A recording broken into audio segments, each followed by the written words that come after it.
नमस्कार दोस्तों, आज मैं आपके लिए एक आध्यात्मिक और पौराणिक विषय लेकर आई हूँ कि अधिक मास क्या होता है, इसके और कितने नाम हैं, इसे कब मनाया जाता है और इसका पौराणिक और आध्यात्मिक महत्व क्या है और इस मास में क्या कार्य करें और क्या कार्य ना करें। आइए पहले जानते हैं कि क्या है अधिक मास।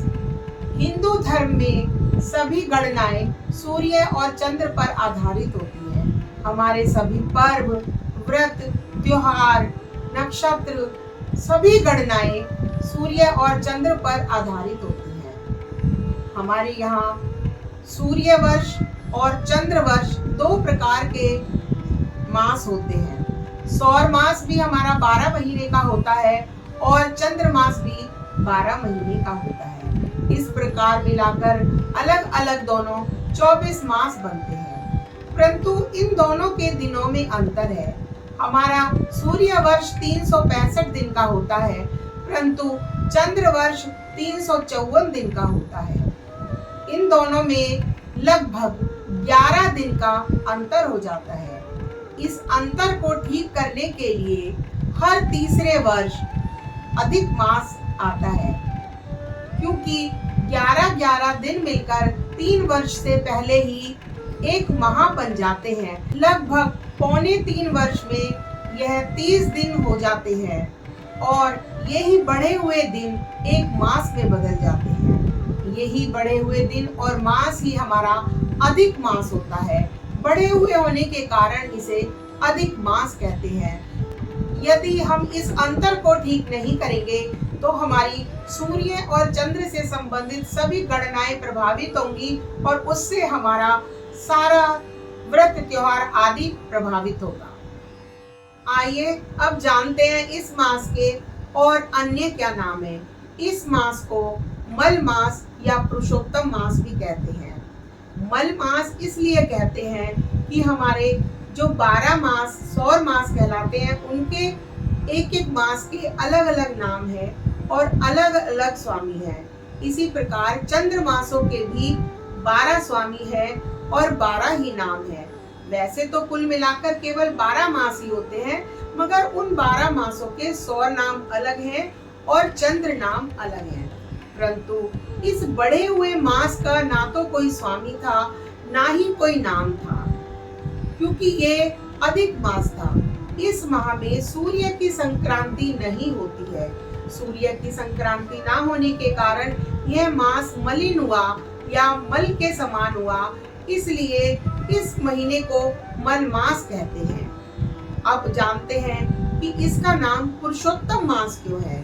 इस माह का एक अन्य नाम पुरुषोत्तम मास भी है। यह मल मास दुखी होकर, जब इसका कोई स्वामी नहीं था और यह त्याग दिया गया, तो ये दुखी होकर भगवान विष्णु के पास पहुंचा और वहां पर अपनी व्यथा बताई। भगवान विष्णु इसकी प्रार्थना से द्रवित हुए और उन्होंने इसे वरदान दिया कि तुम्हें मैं अपना नाम देता हूँ, और भगवान विष्णु ने इसे अपना नाम पुरुषोत्तम दिया। भगवान विष्णु का एक नाम है पुरुषोत्तम। पुरुषोत्तम का अर्थ है कि सभी पुरुषों में जो उत्तम है। इसी प्रकार जिस प्रकार भगवान पुरुषोत्तम है, उसी प्रकार यह मास सभी मासों में उत्तम है। इस मास का पौराणिक और आध्यात्मिक बहुत अधिक महत्व है। भगवान ने अपना नाम देकर इसको सभी मासों में उत्तम बना दिया है और भगवान विष्णु के सभी गुण, सभी दिव्य गुण इसके अंदर समाये हैं। इसलिए इस मास में हम पूजा आराधना करते हैं। आइए अब जानते हैं कि इस वर्ष यह अधिक मास कब है। इस बार अधिक मास श्रावण मास में पड़ रहा है। श्रावण हमारे इस बार 2 होंगे, या यूं कहें कि श्रावण मास 59 दिन का है, जिसमें से आधे दिन हमारे सावन के हैं और आधे दिन हमारे अधिक मास के हैं। इस बार 8 सोमवार होंगे। शिव की आराधना और पूजा पाठ करने के लिए इस बार अधिक समय मिलेगा। सावन 4 जुलाई से आरंभ हो रहा है। 4 जुलाई से आरंभ होकर यह 17 जुलाई तक चलेगा। यह हमारा सावन का महीना होगा।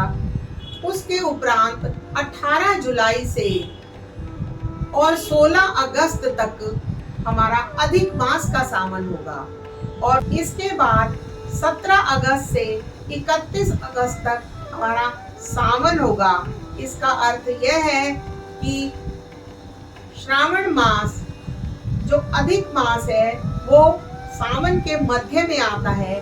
पहले 15 दिन हमारे सावन के होते हैं, फिर बीच के 30 दिन हमारे अधिक मास या मल मास के होते हैं और उसके बाद के 15 दिन फिर से हमारे शुद्ध सावन के होंगे।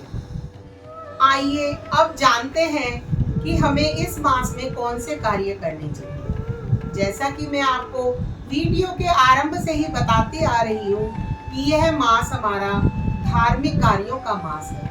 इस मास में हमें यज्ञ, पूजा पाठ, पुराणों का पाठ, भगवत गीता का पाठ, शिव अभिषेक, शिव आराधना, तप, जप, दान, पुण्य आदि कार्य करने चाहिए।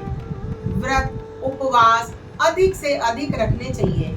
इस मास में करे गए कार्य हमारे बहुत ही फलदायक होते हैं और ये अक्षय फल देते हैं।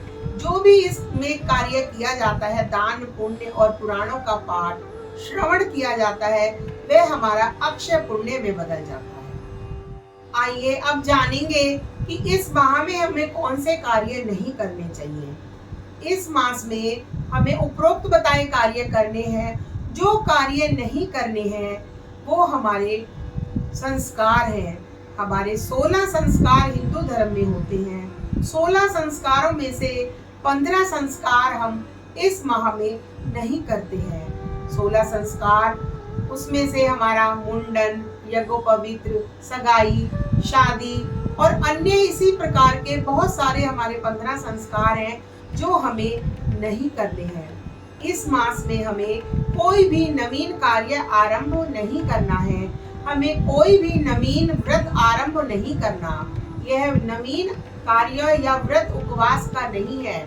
जो आप पहले से ही व्रत उपवास करते चले आ रहे हैं वो ही कर सकते हैं। आप नया व्रत आरंभ नहीं कर सकते हैं, क्योंकि इस मास में हमें कोई भी नई चीज आरंभ नहीं करनी है।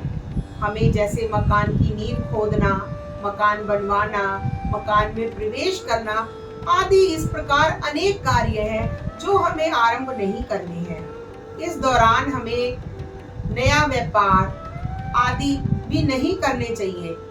तो आपने देखा कि हमें कौन से कार्य नहीं करने हैं, परंतु इस मास में हमें दीपदान, पवित्र नदियों में स्नान और तुलसी पूजा भी अवश्य करनी चाहिए।